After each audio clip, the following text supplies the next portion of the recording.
kindergarten. Today is Thursday, May 14th, and I am so happy that I got to see you yesterday. Thank you for sharing your bedrooms with me. It was so much fun to have that time with you. I miss you so much, and those Zoom calls just make it a little bit better that we don't get to be together at school anymore. I hope you're doing well at home and that you're having a good week, and let's go ahead and get started with our morning work. Let's look at it together, but I'm going to challenge you again. I'm not going to help you as much as I have been in the past because you are so smart and I know you don't need my help as much because you are almost ready for first grade and I know you're going to do such a great job in first grade next year. So let's look together at our morning work right now, but just the back side for help with some of those harder words. You're going to do the rest of the work all on your own. You can do it. I believe in you. Let's go ahead together. On the back of your morning work today, we have the word foot, bird, goat, card. Then we have the word mushroom and rain.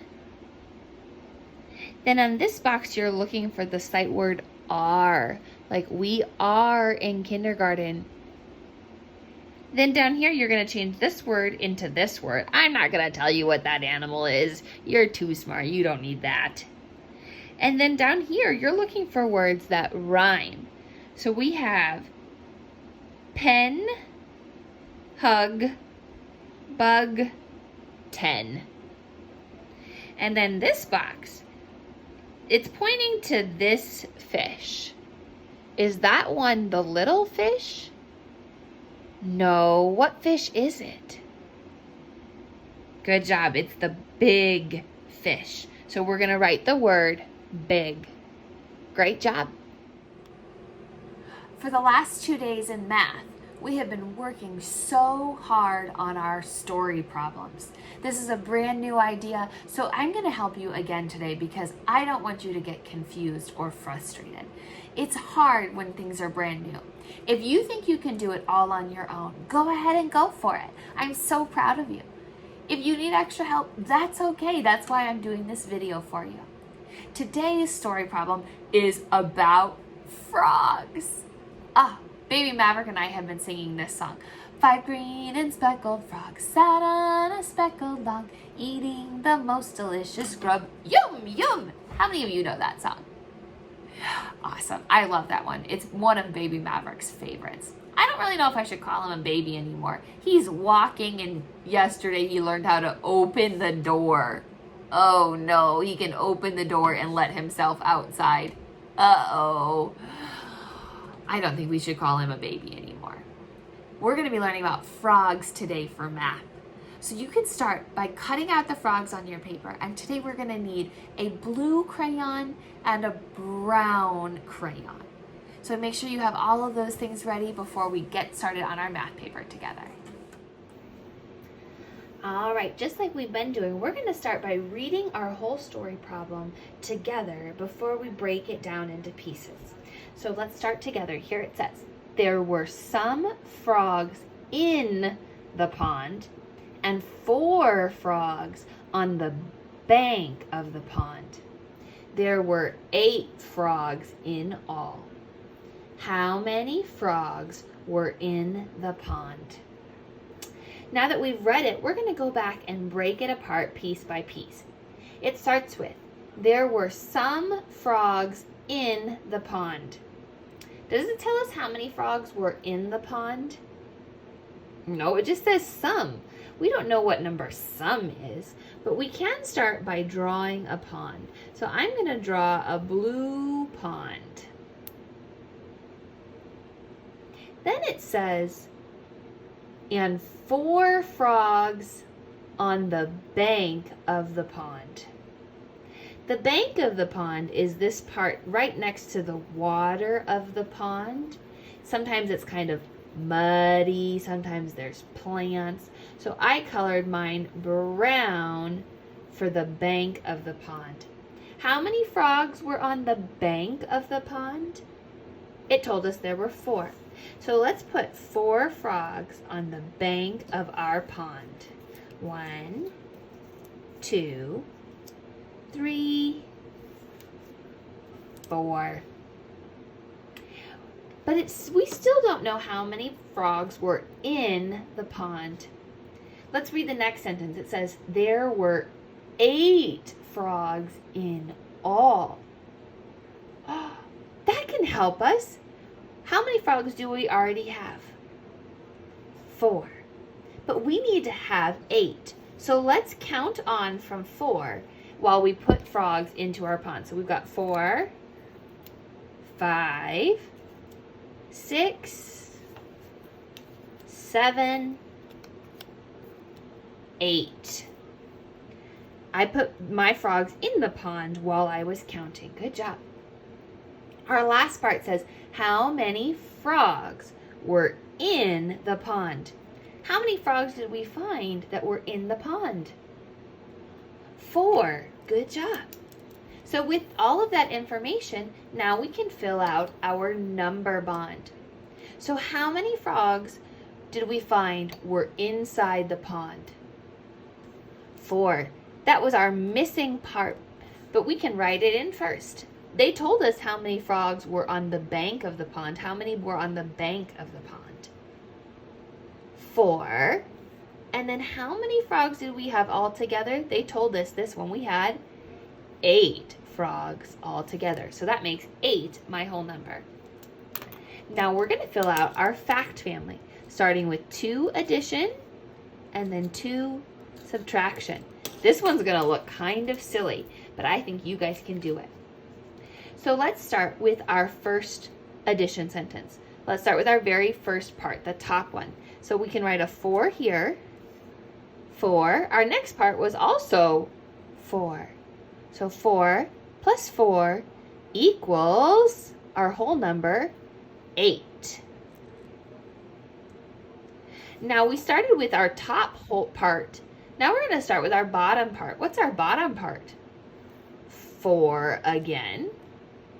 And then what was our other part? 4. 4 plus 4 makes 8 in all. Uh-oh, look, those are the same fact. Even though they're the same, those are also related facts, and they go together in our fact family. Now, because we have subtraction next, we're going to start with our whole number. Our whole number is our number 8, so we're going to write 8 first.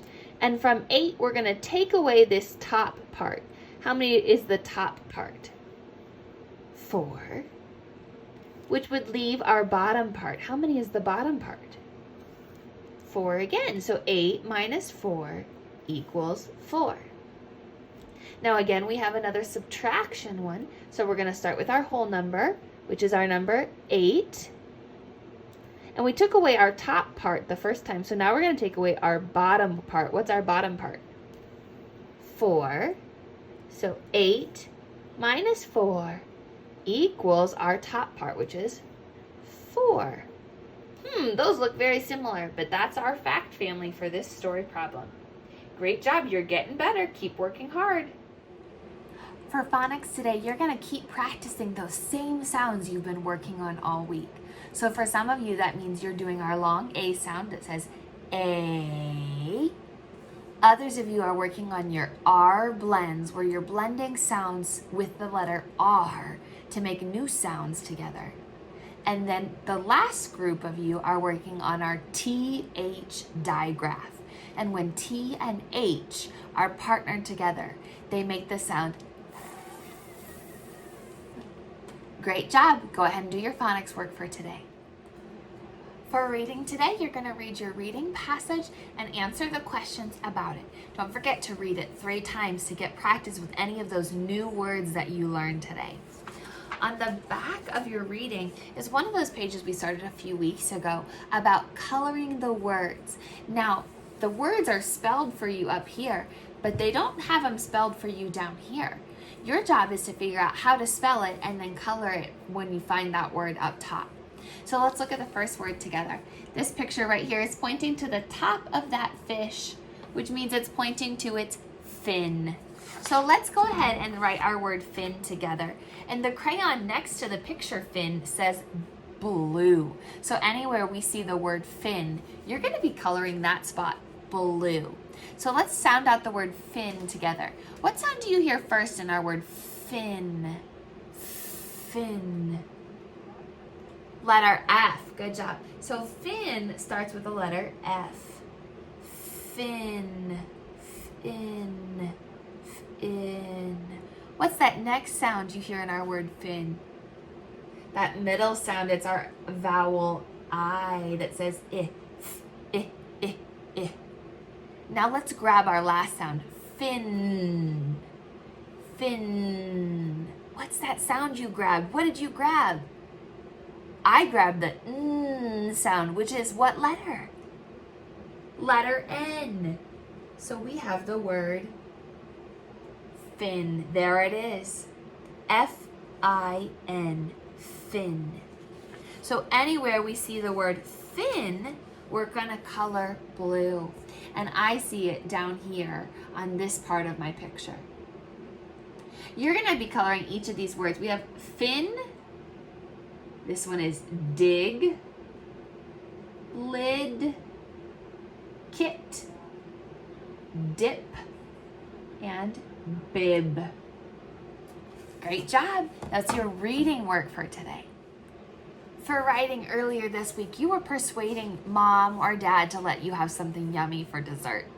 On the back of that paper is your writing work for the next 2 days. You can start it today and finish it tomorrow, or you can do it all today or do it all tomorrow. It's up to you. But your next job is to persuade mom or dad to let you have a later bedtime. How many of you love to stay up late? I know I do. Your job is to try to convince mom and dad, to try to persuade them to let you stay up late. There's some extra words down here in the word bank that might help you as you're persuading mom and dad to let you stay up late. Make sure you think about some specific details on reasons why they should let you stay up late. It shouldn't say, I want to. Well, that's true, but that's not going to persuade them. Maybe if you said, I did all my homework, well, that might make them be likely to let you stay up late. So try and think of 3 good reasons why they should let you stay up late to persuade them to have a later bedtime. Now here's the deal. Are mom and dad actually going to give you a later bedtime? Probably not, but if you think really hard, they might. So let's see if you can persuade them to let you have a later bedtime. That's it for today, boys and girls. It's almost Friday. Friday, Friday, Friday, Friday. Woohoo! Friday's almost here. We'll see you tomorrow.